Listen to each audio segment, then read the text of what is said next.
ما شربتش من نيلها، طب جربت تغني لها؟ جربت في عز ما تحزن تمشي في شوارعها وتشكي لها؟ ما مشيتش بضواحيها، طيب ما كبرتش فيه، ولا ليك صورة عالرملة كانت عالشط بموانيها.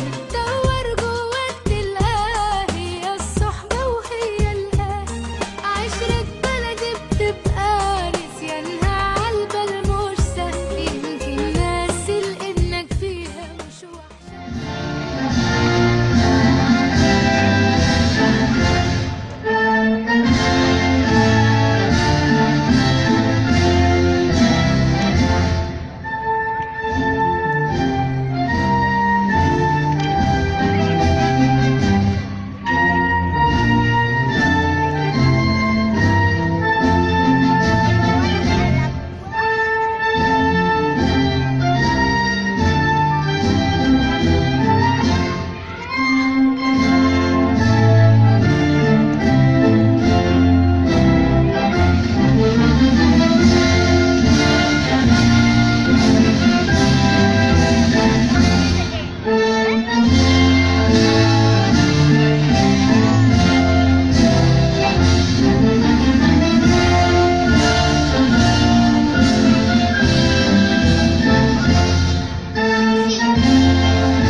النهارده كلنا بنقول هنشارك في صناعة القرار. كلنا بنقول بندعم الدولة المصرية.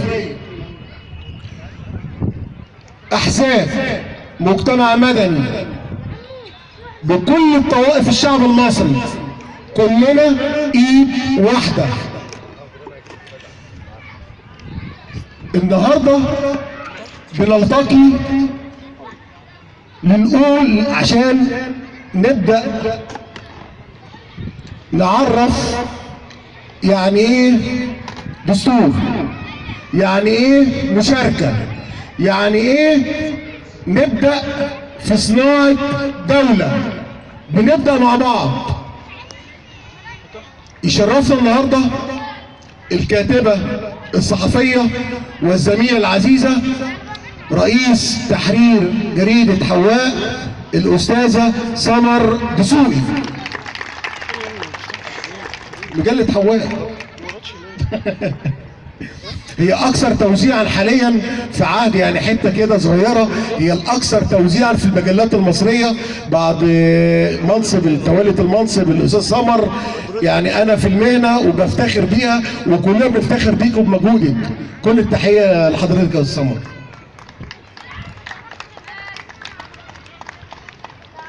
معانا النهارده بيشرفنا اللواء حسن ناجي، عضو مجلس أمناء مدينة الشيخ زايد.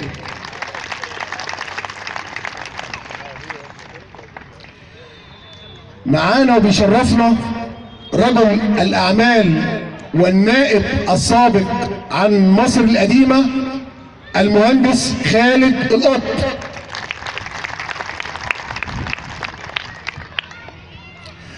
الإعلامية الكبيرة اللي بنفتخر بيها وبيشرفنا وجودها معانا النهارده، الإعلامية الكبيرة الأستاذة فاطمة فؤاد.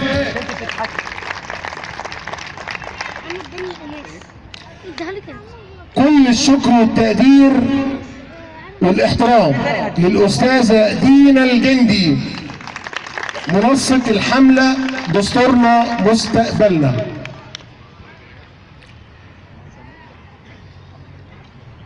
النائبة السابقة سناء السعيد.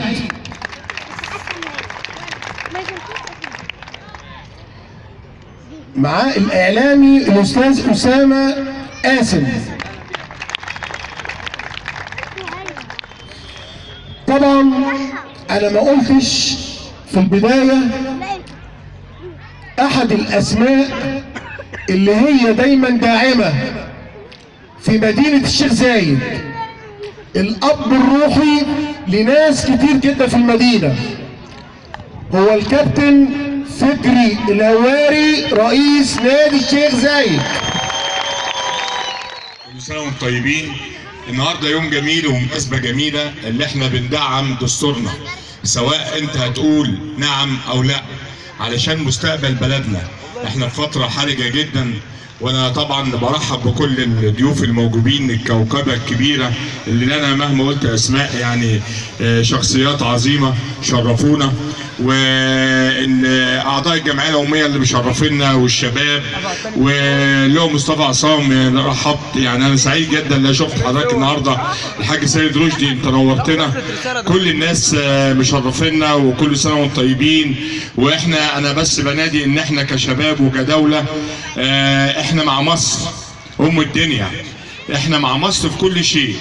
احنا ماشيين دلوقتي على الخط والمسار الصحيح اللي ان شاء الله هنكمل فيه باذن الله. وكل سنه وانتم طيبين، وان شاء الله نلتقي في مناسبات سعيده باذن الله. عايزين نعرف اولا احنا ليه بنعمل تعديلات دستوريه ببساطه كده، ويمكن الاساتذه اللي قاعدين كلهم عارفين. احنا طلعنا دستور قبل كده 2014 في ظروف كانت مصر غير دلوقتي، فترة انتقالية، عايزين نقف على رجلينا، عايزين نتخلص من الاخوان، لسه بنبني بننظف البنية التحتية. طب بنينا بقى وعملنا كل ده وشغالين في مشروعات قومية عملاقة وعايزين المشروعات تكمل. احنا النهارده بنجتمع لمناسبة عظيمة، احنا بصدد ان احنا اليومين الجايين هيكون عندنا استفتاء على الدستور المصري. يمكن زي ما اشارت الاستاذه سمر، دستورنا السابق اللي تم تعديل بعض المواد عليه كان في ظروف صعبه جدا جدا جدا، وحضراتكم تذكروها بعد ثوره 30 يونيو. الدستور لو حضراتكم فاكرين اتعمل في فتره حرجه جدا جدا جدا. انا مش عايزه اقول في عجاله، ولكن مواد الدستور كان فيها بعض الحاجات اللي احنا محتاجين نقف عندها ونعدل فيها. ده حق مشروع يا جماعة، الحق ده متروك للبرلمان المصري. البرلمان المصري شاف فيه مواد، قدم مواد يجب تعديلها. احنا دورنا كشعب لازم نشارك ونقول رأينا في الاستفتاء على الدستور، لازم رأينا يكون إيجابي. الحقيقة أنا عايزة يعني أحيي المرأة المصرية، يمكن الزميلات اتكلموا وقالوا، بس أنا عايزة تحية للمرأة المصرية لأنها هي القوة الضاربة في أي مشكلة بتقع في مصر. طبعا الشباب اللي موجود ده شباب يفرح، وشباب هم اللي هيتولوا المسؤولية بعد كده. فأنا طماع جدا، مش زي سيادة النائبة اللي قالت لا انزل وقول رأيك. لا، أنا بقول نعم، نعم للدستور، تعديلات دستورية. على نن عيني، على دم كان ربطة حياة، وشيخ صار من العدة، صار شبح يهددوا بيه العيال ليلة شتاء. والشيوخ اللي هم مش شيوخ اتغيروا، اتنكروا، اتبدلوا من اخوان وسلفيين مسجونين مقهورين لشوكة تنزرع وسط الضلوع تنزف دموع وآهين. انزل وشارك حب مصر مش كلام، انزل وشارك نحيا مصر عالدوام، انزل وشارك لو صحيح بتحبها، عدل وغير تبقى صح وقدها. 5 سنين من عمرنا عشر وشهر، شوف كنا فين وبقينا فين غيرنا انتصر. شوف قد ايه انت انا كنا في خطر، دور وشوف الصح فين كلك نظر.